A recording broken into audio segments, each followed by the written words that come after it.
E o Projeto Safiel apresentou uma nova proposta ao Corinthians que prevê uma captação inicial que pode chegar até 3 bilhões de reais. Justiça concede liminar que impacta diretamente a reforma estatutária do Timão.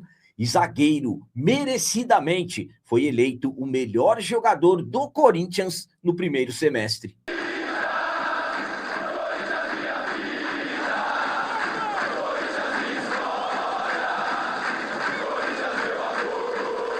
Salve galera, nação corintiana, tudo bem com vocês? Antes de falarmos sobre esses assuntos, já gostaria de pedir a vocês, por favor, deixem um like. Você que não é inscrito no canal, por favor, já se inscreva no canal e ative o sininho para receber a notificação de todos os vídeos. Começando esse vídeo de hoje falando sobre zagueiro que foi eleito merecidamente, pelo menos eu concordo, como o melhor jogador do Timão nesse primeiro semestre. O Corinthians, os jogadores do Corinthians já estão de férias. O último compromisso do Timão foi no dia 30 de maio, vitória diante da equipe do Grêmio.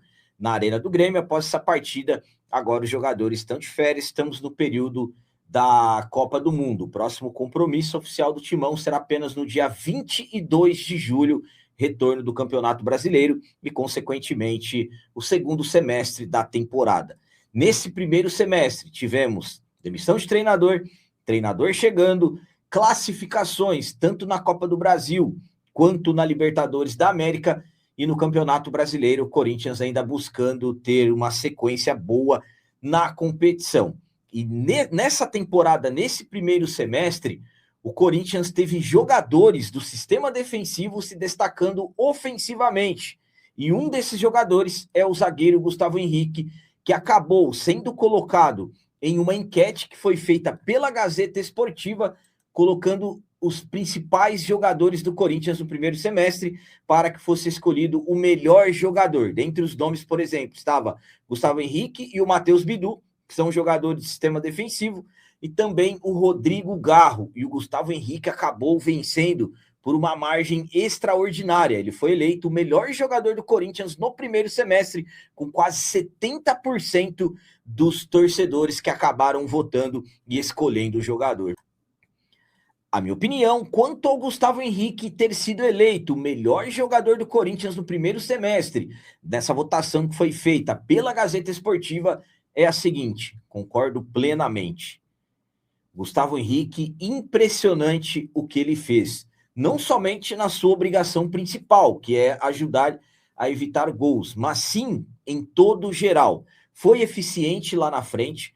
Por exemplo, o Gustavo Henrique marcou 4 gols no primeiro semestre. É o artilheiro do Corinthians na Libertadores com 3 gols. Foi extremamente decisivo para a nossa classificação. E ainda por cima deu mais 2 assistências. Então ele tem 6 participações em gols. E além de tudo, um xerifão dentro de campo, um líder dentro de campo, conduzindo os jogadores. Claro, o Rodrigo Garro teve uma grande ascensão, mas após a chegada do Fernando Diniz e o Gustavo Henrique, ele já vem bem desde o início da temporada. Então eu particularmente concordo plenamente com essa votação que acabou acontecendo, e tomara que no segundo semestre Gustavo Henrique continue sendo aí um dos principais jogadores, que claro que os outros atletas possam também seguir evoluindo, principalmente os que não foram bem. E agora vamos falar sobre uma liminar que a Justiça concedeu, que acaba impactando diretamente a reforma estatutária do Corinthians. No dia 20 de junho, teremos a votação, os associados vão até o Parque São Jorge para votarem pela reforma do Estatuto do Timão. Várias pautas importantes para a atualização do nosso estatuto, a modernização. Dentre, para nós, aliás, torcedores, o principal é a possibilidade do fiel torcedor ter direito a voto. Sabemos aí que nos últimos dias tentaram, por exemplo, barrar essa reforma estatutária. 3 conselheiros vitalícios entraram pedindo a suspensão, o juiz recusou, vai ter a votação, e também tivemos uma liminar da Justiça que acaba sendo muito importante falando sobre a reforma do Estatuto. Vamos lá. Justiça concede liminar e impacta a reforma estatutária do Corinthians. Uma decisão da Justiça de São Paulo pode provocar reflexos importantes na Assembleia Geral Extraordinária convocada pelo Timão para discutir a reforma estatutária do clube. A quarta vara civil do Tatuapé concedeu tutela de urgência em ação movida por associados que contestaram a regra do estatuto que impede sócios com menos de 5 anos de filiação de votar em determinadas deliberações do clube. Segundo os autores da ação, a restrição viola princípios de igualdade entre os associados e limita a participação democrática na vida política do Corinthians. Na decisão, o magistrado entendeu que há indícios suficientes para permitir a participação dos autores na Assembleia Geral Extraordinária, marcada para 20 de junho, garantindo o direito à voz e voto. Além disso, os efeitos da decisão foram estendidos a outros associados que se encontrem em situação semelhante, desde que tenham sido admitidos até a data da convocação da Assembleia e estejam em pleno gozo de seus direitos estatutários e financeiros. Um ponto importante, a determinação judicial também estabelece que os votos associados beneficiados pela liminar sejam registrados separadamente, com dupla apuração dos resultados, uma considerando esses votos e outra sem eles. O objetivo é preservar a validade do processo, enquanto o mérito da ação ainda será analisado pela Justiça. Outro ponto relevante é que o Corinthians deverá divulgar a decisão liminar em seus canais oficiais e comunicar individualmente os sócios cadastrados. Em caso de descumprimento, foi fixada a multa diária de 20 mil, limitada inicialmente a 500 mil reais. Então, uma decisão importantíssima, que, como eu disse, impacta diretamente a reforma estatutária do clube. A minha opinião quanto a essa decisão da Justiça é a seguinte: estamos falando de associados que ainda não possuem 5 anos que se tornaram sócios, então se sentiram no direito de participarem da votação da reforma do Estatuto. Destacando que essa regra também existe para votar, por exemplo, no presidente e também nos conselheiros. Eu, particularmente, não me recordo, por exemplo, de algum episódio que tentaram isso na votação, nas eleições do clube. Mas, dessa vez, tentaram visando a reforma do Estatuto e acabaram conseguindo. Sinceramente, para mim, é uma questão que acaba sendo importante e vai impactar diretamente essa votação, porque dentro do clube, há quem diga que os sócios mais antigos, eles não são, por exemplo, a favor do voto do fiel torcedor, que é algo muito importante para nós.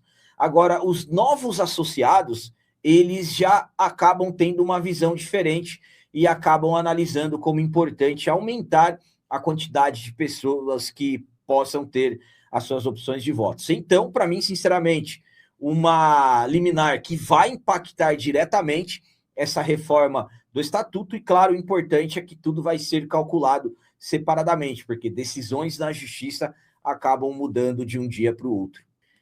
E para finalizar esse vídeo de hoje, vamos falar sobre a nova proposta da Safiel, que foi apresentada ao Corinthians, e mais uma vez prevendo uma captação inicial que pode alcançar até 3 bilhões de reais e absolutamente que iria resolver todos os problemas que o Corinthians tem com as suas dívidas. O projeto Safiel voltou à tona novamente. Lembrando que Safiel tem como objetivo profissionalizar o Corinthians, transformar o Corinthians em uma SAF, uma sociedade anônima de futebol, mas Safiel não é uma SAF de dono, não é apenas um dono, e sim todos nós corintianos que adquirimos as cotas, claro, quando tudo for devidamente aprovado. Se um dia for aprovado, Safiel, que desde o ano passado lançou o seu projeto, recentemente eles atualizaram o projeto que foi chamado de 2.0, e mais uma vez o Safiel acabou procurando o Corinthians, acabou, aliás, enviando uma proposta ao Corinthians, dessa vez uma proposta, como eu disse, de captação inicial, podendo chegar em até 3 bilhões de reais, e essa proposta acaba sendo um tanto quanto diferente de algumas que estavam acontecendo. Vamos lá, eu vou explicar para vocês. A Safiel apresentou ao Corinthians uma nova proposta para avançar o projeto que prevê a transformação do clube em SAF. O documento prevê a captação entre 2,5 bilhões, podendo chegar a 3 bilhões. Mas existe um detalhe fundamental: a proposta é não vinculante. Na prática, isso significa que não existe obrigação de investimento por parte da Safiel, nem compromisso de aceitação por parte do Corinthians nesse momento. O documento representa uma manifestação formal de interesse e permite que as discussões avancem sem que haja uma aprovação definitiva da operação. Por outro lado, a assinatura dessa proposta pode permitir que a Safiel avance em etapas importantes do projeto, incluindo procedimentos junto à CVM e a estruturação das possíveis reservas de ações que fariam parte da futura captação. Em outras palavras, ainda não existe investimento garantido, mas a proposta pode abrir caminho para que o mercado demonstre seu interesse no projeto. Esse movimento é importante porque pode funcionar como um verdadeiro termômetro de operação, medir o interesse dos investidores e avaliar se os valores projetados para a captação possuem aderência no mercado. A atualização da proposta acontece em meio à situação financeira delicada do Timão, que convive aí com dívidas já se aproximando de 2 bilhões e 800 milhões. Para mim, o Corinthians caminha, na verdade, para 3 bilhões de reais em dívidas, juros sobre juros. Todos os dias os juros acabam aumentando. Infelizmente, a situação financeira do Corinthians caótica. Então, Safiel apresentou mais uma proposta para o Corinthians e, pelas informações, esse novo projeto foi enviado ao clube no último dia 2 de junho. A minha opinião quanto a essa nova proposta do Safiel é a seguinte. Primeiramente, estamos falando de uma proposta que não acaba fazendo o clube ter compromisso direto nenhum com os idealizadores do projeto. E sim, algo que pode ser um start, um início de alguma coisa visando, principalmente, solucionar um dos maiores problemas que o Corinthians tem hoje, que são suas dívidas, a questão financeira do clube. Então, por que não ao menos ouvir, por que não ao menos fazer uma reunião e acabar debatendo isso estou falando já de dirigentes, com uma seriedade maior. Por exemplo, o Corinthians hoje tem dívidas demais para rejeitar ideias, para rejeitar alguma, pelo menos, o que pode parecer uma ajuda. Mas a sensação que eu tenho é que dentro do Corinthians, diretores, conselheiros, não todos, fogem de uma ideia. O que se fala, eu conversei com pessoas de dentro do clube, o que eles falam é que se um dia chegar o momento em que for discutido o SAF, o Safiel vai ter a oportunidade de apresentar as suas ideias. Então, por incrível que pareça, a situação do clube cada dia pior e o Corinthians não quer nem saber. Hoje, quem controla o clube não quer nem saber de ajuda. Eu já falei para vocês, primeiramente, para mim, uma intervenção judicial e depois tem que profissionalizar. Vai ser a Safiel? Vai ser um outro tipo de SAF? Não sei.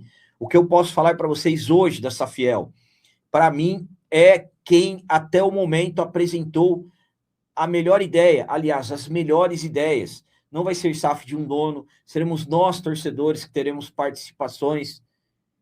Então, por que não, ao menos ouvir, ao menos entender realmente até o ponto que vai a ajuda, a intenção do Safiel. Se não der certo, cada um segue sua vida. Mas não, dentro do Corinthians hoje, fogem. Estamos falando de uma proposta que pode chegar a 3 bilhões de reais que chegou no Corinthians.